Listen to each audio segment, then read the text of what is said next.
So, imagine this. Yesterday, a huge corner of the internet just disappeared. 1 minute, you're scrolling through your feed, maybe streaming a show, doing some online shopping. The next, poof, some of the biggest, most popular services on the planet just went dark. This is the story of a massive AWS outage and what it tells us about the invisible scaffolding holding our digital world together. So, where do the first signs of trouble pop up? Well, in the gaming world. Fortnite, with its millions and millions of players, was suddenly knocked completely offline. An entire online universe just gone. And it didn't stop there. Soon after, the problem started to spread. Snapchat went down.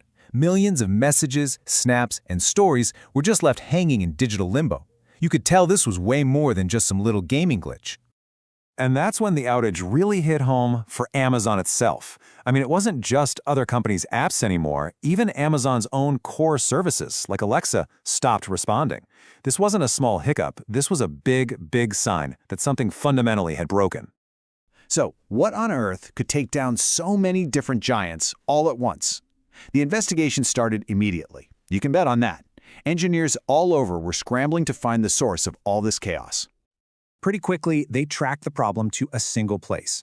AWS's Northern Virginia data center, known by its codename US-EAST-1.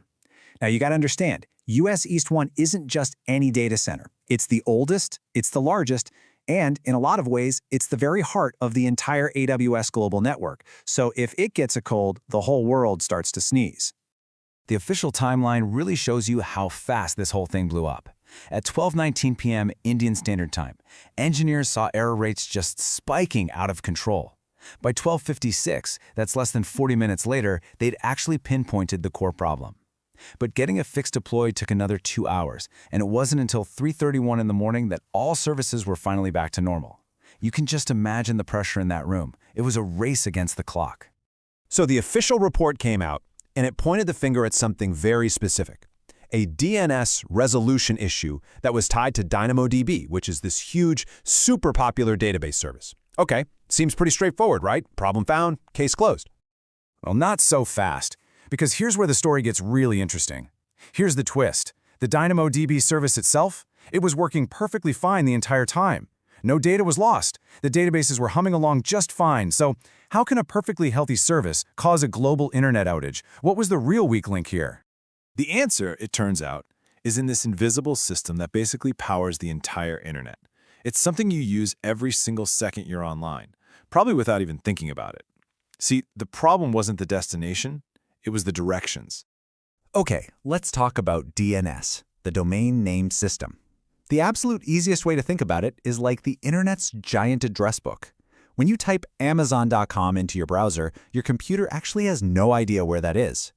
DNS is the system that translates that simple name into a specific IP address, the long string of numbers. That's basically the server's street address. So let's be super clear about this. DynamoDB wasn't down. Fortnite wasn't broken. The problem was that the address book, the map that tells every other computer how to find them, suddenly had a page ripped out. The map was broken.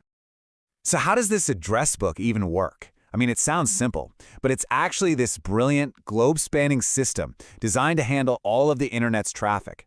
And it all kicks off with one simple request.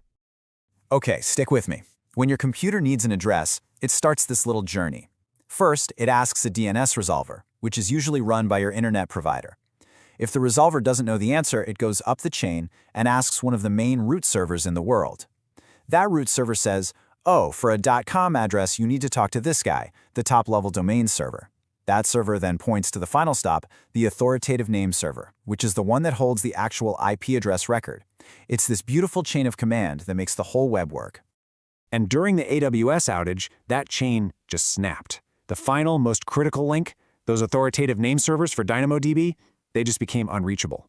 So nobody could get the address, which meant nobody could connect, even though the service itself was totally fine and running.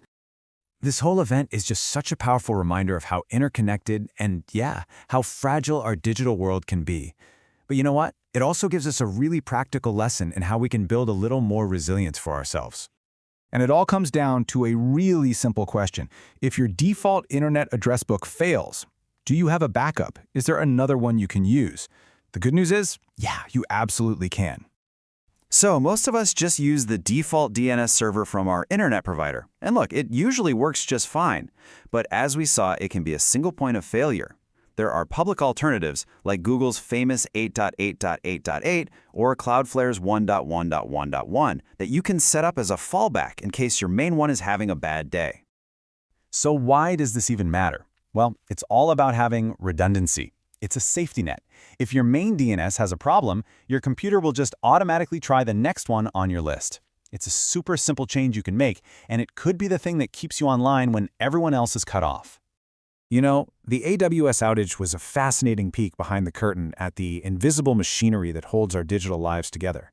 It really makes you wonder, what other hidden systems, just like DNS, are we all depending on every single day without even knowing they exist?